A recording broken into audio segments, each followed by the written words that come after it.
Good morning प्यारे बच्चों। आज हम आप लोगों को जीव विज्ञान में कक्षा 12 के विद्यार्थियों को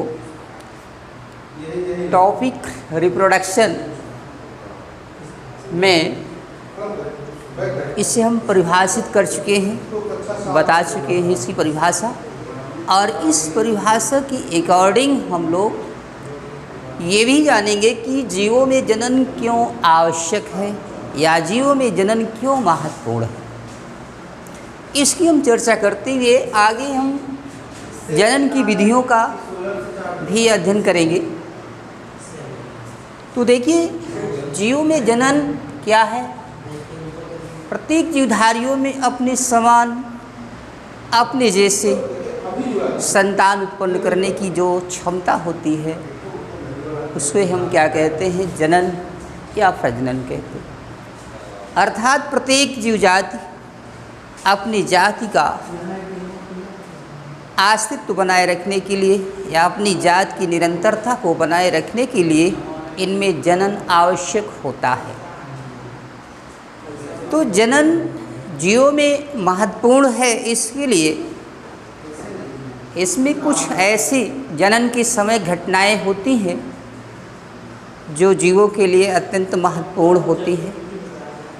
जैसे नंबर 1 में है कि सबसे पहले इसका होता है जीवों में जनन क्यों महत्वपूर्ण है। तो इसके लिए कुछ बातें हैं, कुछ घटनाएं हैं, जिसमें सबसे पहला नंबर है कि डीएनए का द्विगुणन होता है। डीएनए है क्या?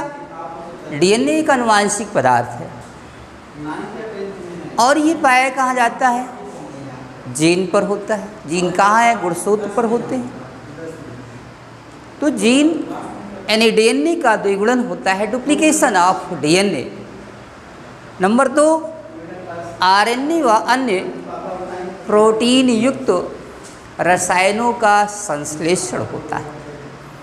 कहने का मतलब जनन के समय इस प्रक्रिया में क्या होता है कि आरएनए, और ये जानते हैं कि आरएनए क्या है, एक आनुवांशिक पदार्थ है, यह प्रोटीन संश्लेषण का कार्य करता है।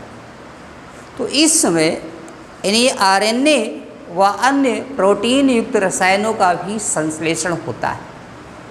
नंबर 3 है कि कोशिकाओं की संख्या में वृद्धि होती है। वे कहते हैं कोशिकाओं की संख्या में वृद्धि से ही शरीर का निर्माण है, बॉडी फॉर्मेशन होता है। और शरीर विभिन्न प्रकार की कोशिकाओं का संगठित रूप है और इसी संगठित रूप को हम लोग ऊतक कहते हैं।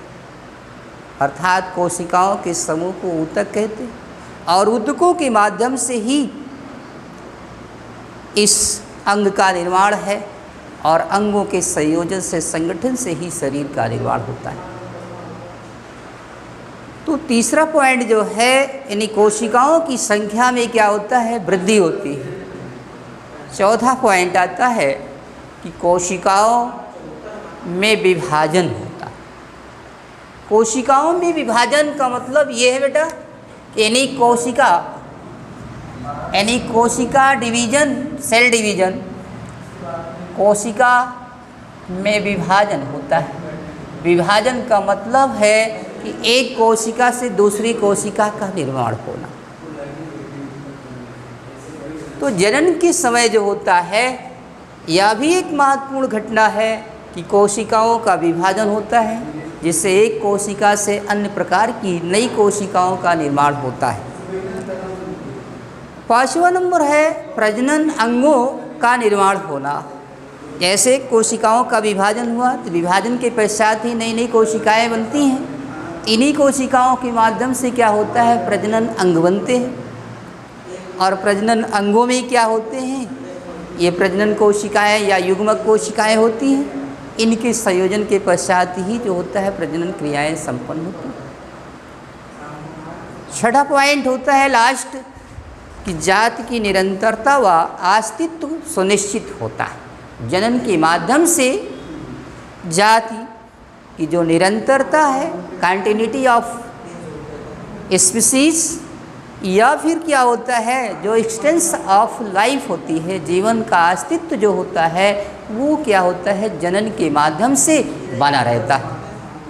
तो जनन एक ऐसी प्रक्रिया है जिसके अंतर्गत प्रत्येक जीव जाति अपनी जाति का अस्तित्व या कंटिन्यूटी ऑफ लाइफ बनाए रखने में क्या होते हैं, सक्षम होते हैं। इसी प्रक्रिया को हम लोग जनन कहते हैं। अब बात आती है कि जनन की विधियां क्या है। तो जनन की विधियों को हम समझने से पहले ये थोड़ा सा स्पष्ट कर लेते हैं कि जीवों को इस आधार पर किन भागों में बांटा गया है, कौन सा ऐसा विशेष लक्षण है जिसके आधार पर जीवधारियों को दो समूहों या दो भागों में डिवाइड कर दिया गया है। नंबर 1 होता है बेटा कि इसमें जो है विशेष लक्षण जो होता है पर्णरिम होता है, और पर्णरिम के आधार पर जिसको आप कहते हैं क्लोरोफिल होता है, और इस क्लोरोफिल के आधार पर ही जीवों को जो है दो भागों में बांट दिया गया। एक जो है वनस्पतियाँ या वनस्पत यानी कि पौधे, और दूसरा क्या है जिसमें ये नहीं पाया जाता है पर्णरिम, उसको कह दिया क्या चीज़, जंतु। तो जीवों का डिवाइडेशन जो है वो दो भागों में कर दिया गया, यानी जीवों का विभाजन दो भागों में।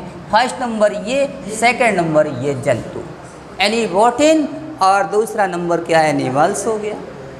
तो दो भागों में बांट दिया गया। अब बात आती है कि जीवों में जनन की विधियां कौन कौन सी हैं। तो जीवों में सामान्य सी विधियां जो होती हैं वैसे तो 3 हैं, लेकिन जंतुओं में जनन की जो विधियां होती है सामान्य रूप से 2 होती हैं। एक है एसेक्सुअल रिप्रोडक्शन, दूसरा होता है सेक्सुअल रिप्रोडक्शंस।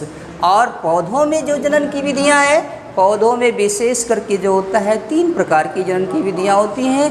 फर्स्ट नंबर जो होता है बेटा, इसमें कायिक होता है या वर्धी जनन होता है, और दूसरा नंबर क्या होता है, अलैंगिक होता है, और तीसरा नंबर क्या है, लैंगिक जनन होता है। तो वेजिटेटिव रिप्रोडक्शन और एसेक्सुअल, और इसके साथ साथ क्या होता है, सेक्सुअल रिप्रोडक्शन।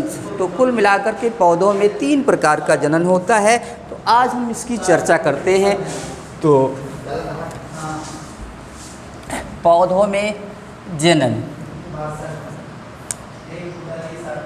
पौधों में जनन, रिप्रोडक्शन इन प्लांट। पौधों में जनन, पौधों में जनन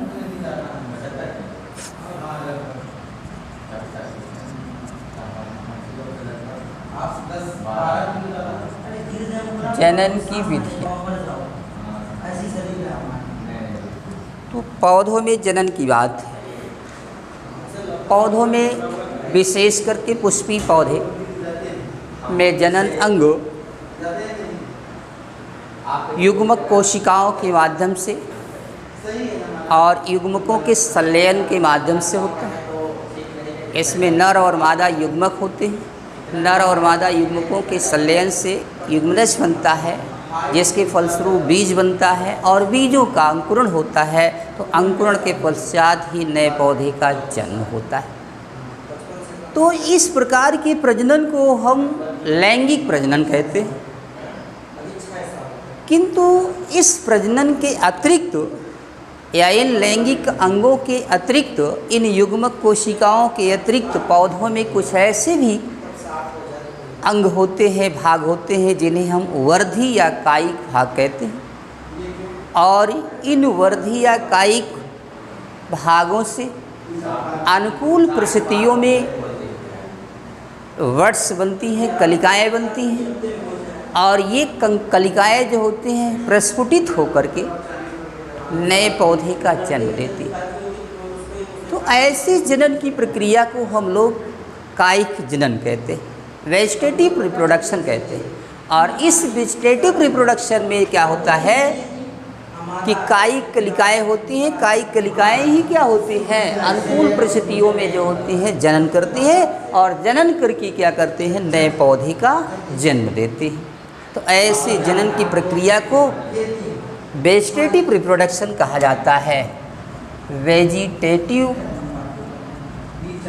रिप्रोडक्शन, तो पौधों में वेजिटेटिव रिप्रोडक्शन जो होता है बेटा, ये खास करके दो प्रकार का होता है। फर्स्ट नंबर होता है प्राकृतिक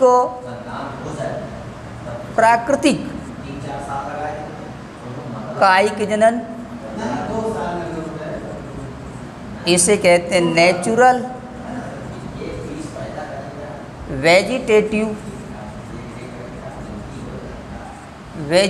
रिप्रोडक्शन, वेजिटेटिव रिप्रोडक्शन। और सेकेंड नंबर जो है इसे कहते हैं आर्टिफिशियल